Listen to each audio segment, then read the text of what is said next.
Chapter 3, the Chaldean legends transmitted through Berosus and other ancient authors. Berosus and his copyists. Corey's translation. Alexander Polyester, Babylonia. Oannes, his teachings, creation. Balas, Chaldean kings, etc., etc., etc. Kronos, Titan, etc. Tower of Babel. Okay, let's get down to the first actual paragraph here. I have included in this chapter the principal extracts from ancient authors respecting the Babylonian accounts of Genesis. Many others are known, but are of doubtful origin and of less immediate interest to my subject. Berosus, from whom the principal extracts are copied, lived, as I have mentioned in Chapter 1, about BC 330 to 260. And from his position as a Babylonian priest, he had the best means of knowing the Babylonian traditions. The others are later writers who copied in the main from Berosus and whose notices may be taken as giving abridgments of his statements. I have preferred, as usual, the translations of Corey as being standard ones and made without prejudice from recent discoveries. Extract 1 from Alexander Polyester. And then this is, in parentheses, says Corey, the translator, page 21. Berosus, in the first book of his history of Babylonia, informs us that he lived in the age of Alexander, the son of Philip. And he mentions that there were written accounts preserved at Babylon with the greatest care, comprehending a period of above 15 myriads of years, and that these writings contained histories of the heaven and the sea, of the birth of mankind, and of the kings, and of the memorable actions which they had achieved.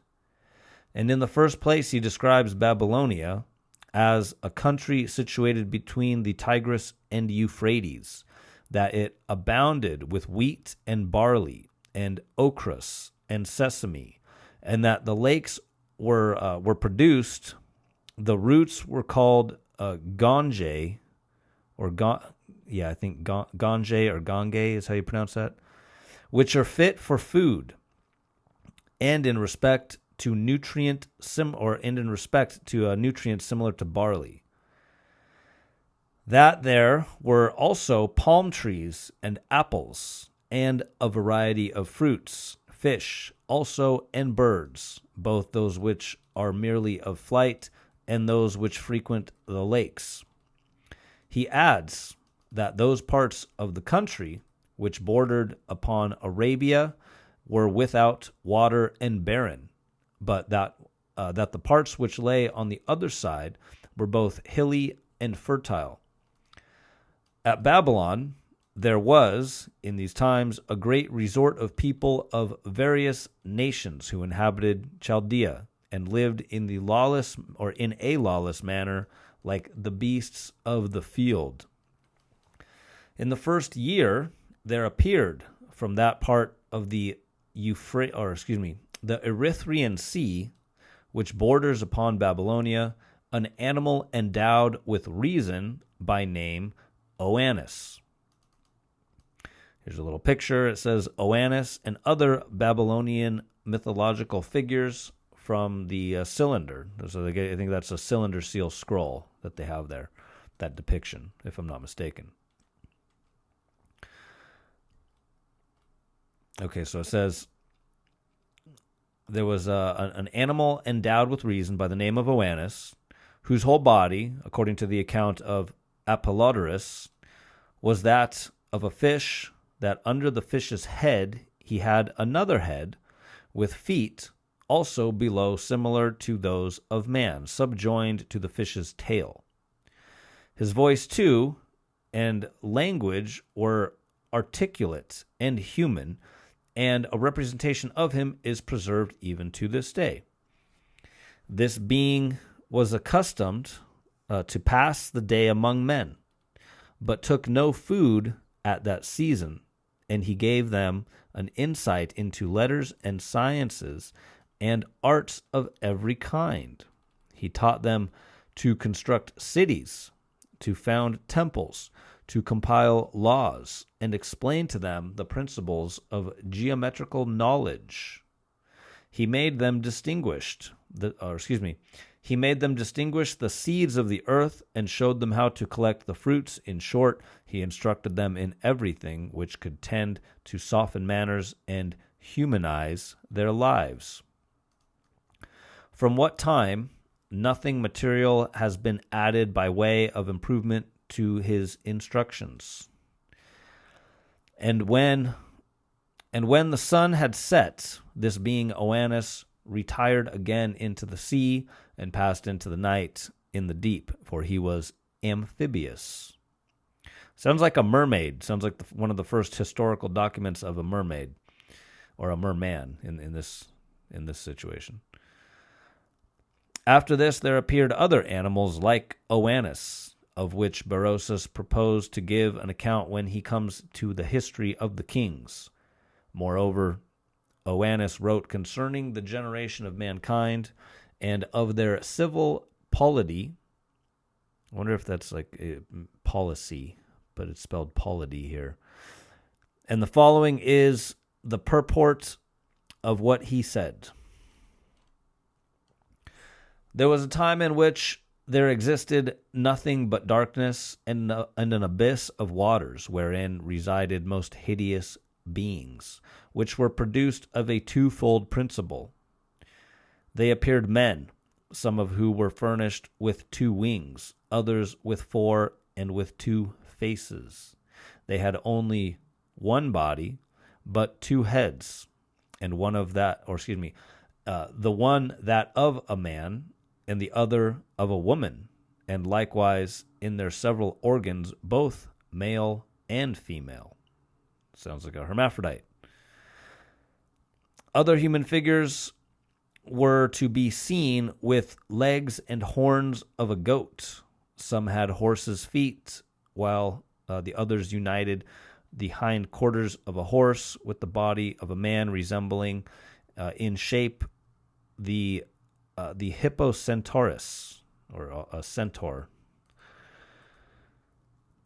Bulls likewise were bred there, with the heads of men and dogs with 4-fold bodies, terminated in their extremities with the tails of fishes. Horses also with the heads of dogs, men too, and other animals with the heads and bodies of horses and the tails of fishes. In short, there were creatures in which were combined the limbs of every species of animals, in addition to these fishes, reptiles, serpents, with other monstrous animals, which assumed each other's shape and countenance. Of all which were preserved delineations in the temple of Belus, or Belus, at Babylon. The person who presided over them was a woman named Omaraka, which in the Chaldean language is Thalith, in Greek Thalassa, the sea, but which might equally be interpreted the moon. All things being in this situation, Belus came and cut the woman asunder, and of one half of her formed the earth, and of the other half formed the heavens, and at the same time destroyed the animals within her, or the abyss, it says in parentheses. All this, he says, was an allegorical description of nature. For the whole universe, consisting of moisture and animals being continually generated therein, the deity above mentioned took off his own head, upon which the other gods mixed the blood as it gushed out, and from thence formed men. On this account, it is that they are rational and partake of divine knowledge. This Belus by whom they signify Jupiter, divided the darkness and separated the heavens from the earth and reduced the universe to order. But the animals, not being able to bear the prevalence of light, died.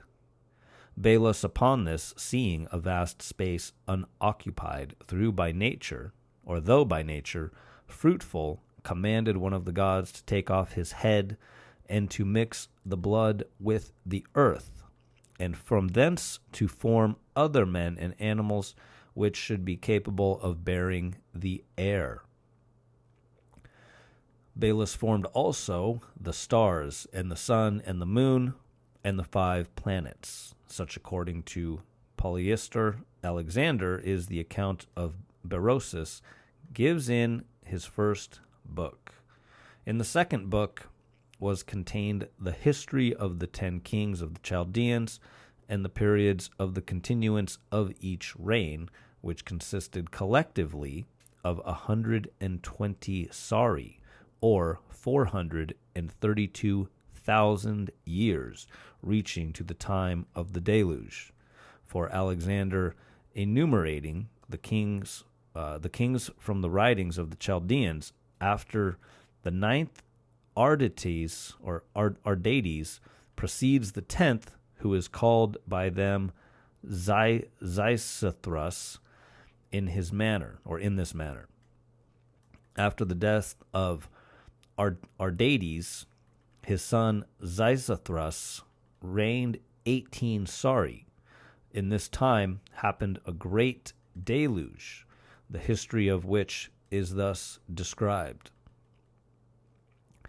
The deity Kronos appeared to him in a vision and warned him that upon the 15th day of the month, Daisius, there would be a flood by which mankind would be destroyed. He therefore enjoined him to write a history of the beginning, procedure, and conclusion of all things, and to bury it in the city of the sun at Sippara, and to build a vessel and take with him into it his friends and relations, and to convey on board everything necessary to sustain life, together with all the different animals, both birds and quadrupeds, and trust himself fearlessly to the deep. Having asked the deity whither he was to sail, he was answered, to the gods, upon which he offered up a prayer for the good of mankind. He then obeyed the divine admonition and built a vessel 5 stadia in length and 2 in breadth. Into this he put everything which he had prepared, the last of all conveyed into it his wife, his children, and his friends. After the flood had been upon the earth, and was in time abated, Xisuthros sent out birds from the vessel, which not finding any food nor any place whereupon they might rest their feet, returned to him again. After an interval of some days, he sent them forth a second time, and they now returned with their feet tinged with mud. He made a trial a third time with these birds, but they returned to him no more, from whence he judged that the surface of the earth had appeared above the waters. So this is retelling the story of Noah, but in this account they call him Xisuthros, if that's how you pronounce it. I'm trying my best with these names here. He therefore made an opening in the vessel, and upon looking out found that it was stranded upon the side of some mountain, upon which he immediately quitted it with his wife, his daughter, and the pilot. Xisuthros then paid his adoration to the earth, and having constructed an altar, offered sacrifices to the gods, with those who had come out of the vessel with him, disappeared. They who remained within, finding that their companions did not return, quitted the vessel with many lamentations, and called continually on the name of Xisuthros. Him they saw no more, but they could distinguish his voice in the air and could hear him admonish them to pay due regard to religion, and likewise informed them that it was upon account of his piety that he was translated to live with the gods, that his wife and daughter and the pilot had obtained the same honor. To this he added that they should return to Babylonia, and as it was ordained, search for the writings at Sippara, which they were to make known to all mankind. Moreover, that the place wherein they then were was the land of Armenia. The rest, having heard these words, offered sacrifices to the gods, and taking a circuit, journeyed towards Babylon, or Babylonia. The vessel being thus stranded in Armenia, some part of it yet remains in the Korean, or the Korean mountains. Sorry, I don't think I pronounced it. The Korean mountains, I think is how you pronounce that, of Armenia, and the people scrape off the bitumen with which it had been outwardly coated, and make use of it by the way of alexipharmic and amulet. And when they returned to Babylon and had found the writings at Sippara, they built cities and erected temples, and Babylon was thus inhabited again. Berosus from Apollodorus, Corey's translations, page 30. This is the history which Berosus has transmitted to us. He tells us that the first king of Elorus of Babylon, a Chaldean, he reigned 10 Sari, and afterwards Elaparus and Amilon, who came from the Pantabiblon, then Ammonon, the Chaldean, in whose time appeared in the Masuris Oannes, the Anadotus from the Erythraean Sea. But Alexander Polyester, anticipating the event, has said that he appeared in the first year. But Apollodorus says it was after 40 Sari.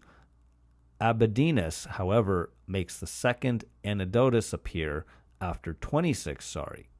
Then succeeded Megalaris from the city of Pantabiblon, and he reigned 18 Sari, and after him Doanus, the shepherd of the Pantabiblon, reigned 10 Sari. In his time, he says, appeared again from the Erythraean Sea a fourth Anadotus, having the same form with those above, the shape of a fish blended with that of a man. Then reigned Eodoracus from the Pantabiblon for the term of 18 Sari. In his days there appeared another personage from the Erythraean Sea, like the former, having the same complicated form between a fish and a man, whose name was Odicon. All these, says Apollodorus, related particularly and circumstantially whatever Oannes had informed them of concerning these. Abedinus had made no mention. Well, yeah, I could totally see why the corporate religious industrial complex and also the government doesn't want this information getting out. I mean, man, this stuff totally disrupts the timeline with all these different royalties and all the Sari and the thousands and thousands and thousands of years that they each reigned. I mean, this totally disrupts the timeline that the corporate religious industrial complex is trying to get everyone to believe in, which is, God created the earth 6,000 years ago from nothing. And I mean, you start reading these translations and it just completely destroys that timeline. Mainly the Christian corporate industrial complex. That's their timeline. And man, this stuff just completely destroys it.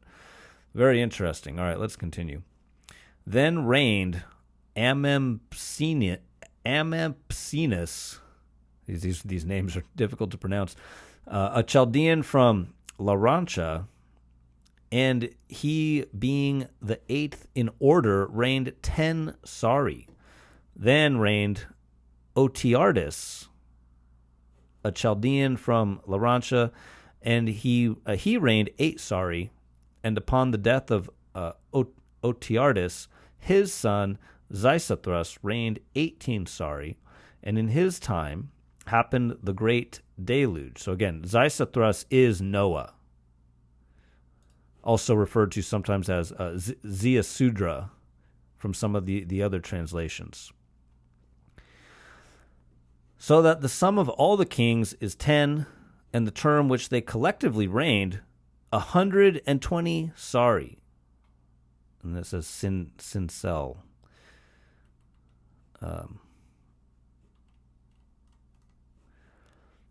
Berosus from Abedinus.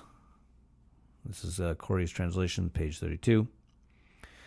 So much concerning the wisdom of the Chaldeans. It is said that the first king of the country was Eloris, and that he gave out a report that God had appointed him to be the shepherd of the people. He reigned 10 Sari. Now a Saris is esteemed to be 3,600 years. I think Saris is just another word for Sari or Sarai. But again, like you look at the timelines of how many years these guys ruled. I mean, this goes back so far, you know.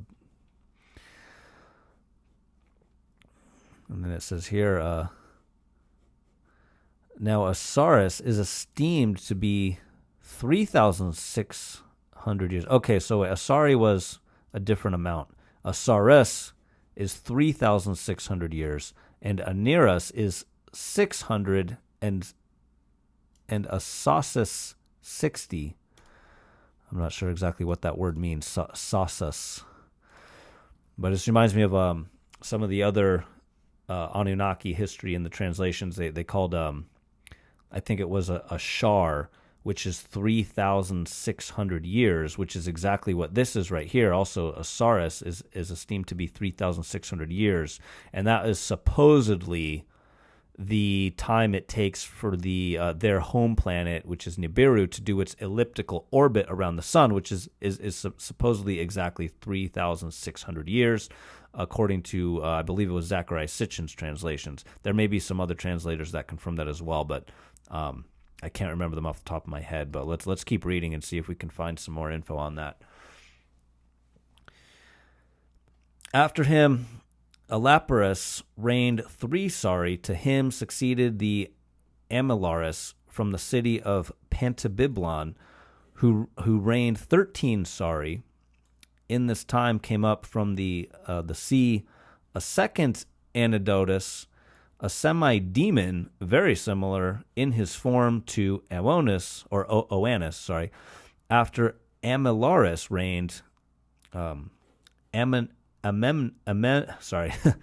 Ammonon 12 Sari, who was of the city of Pantabiblon. Then Megalaris of the same place reigned 18 Sari. Then Deos, I think that's how you pronounce that, the shepherd governed for the space of 10 Sari. He was of Pantabiblon. In his time, 4 double-shaped personages came up out of the sea to the land, whose names were Eudacus, I think is how you pronounce that. I think that's a C or an E. It might be an E. Enuagamus, Enuabolus, and Anamentus. Afterwards, in the time of Doricius, appeared another Anadophus. This reminds me, I wonder if this is in congruence with the ancient Sumerian kings list, because it sounds very similar, like the timeline and how far it supposedly goes back. I mean, because the ancient Sumerian king list is said to go back hundreds of thousands of years, but according to these different measures of times, like the Sari and the Saris and all that stuff, I mean, it seems pretty congruent. After these reigns, other kings, and last of all, Sisithras, so that the whole the number amounted to 10 kings, and the term of their reigns to 120 Sari, and among others, other things not irrelative to the subject, he continues thus concerning the deluge. Oops, hang on, I scrolled too much. After Eudoricius, some other reigned, and then Sisithras, to him the deity Kronos foretold that on the 5th day of the month Diasus there would be a deluge of rain. And he commanded him to deposit all the writings, whatever which were in his possession, in the city of the sun in Sippara. Sisithras, I wonder why they changed it to an S to a X. So I wonder if this is talking about a completely different deity right here. Because the S and the Z is Isis, Sisithra. It sounds so similar. Confusing going through all these crazy names. When he had complied with these commandments, sailed immediately to the Armenia, which was presently inspired by God. Upon the 3rd day after the cessation of the rain, Sisithras sent out birds by the way of experiment. Okay, so I guess it's retelling again the translation, but it's just translated a little differently on this other page. Kind of confusing, but okay. I think that's what it's doing here, because it's literally retelling the story of Noah, but now it's spelling it with an S and not an X. Okay, so he sent out the birds, yada, yada, yada. But the birds, passing over the unbounded sea, without finding any place to rest, returned again to Sisithras. This he repeated with other birds, and then upon the 3rd trial he succeeded. The birds then returned with their feet stained with mud. Okay, yeah, we read that one in the other page. With respect to the vessel, which yet remains in Armenia, it is a custom that the inhabitants to form bracelets and amulets in its wood.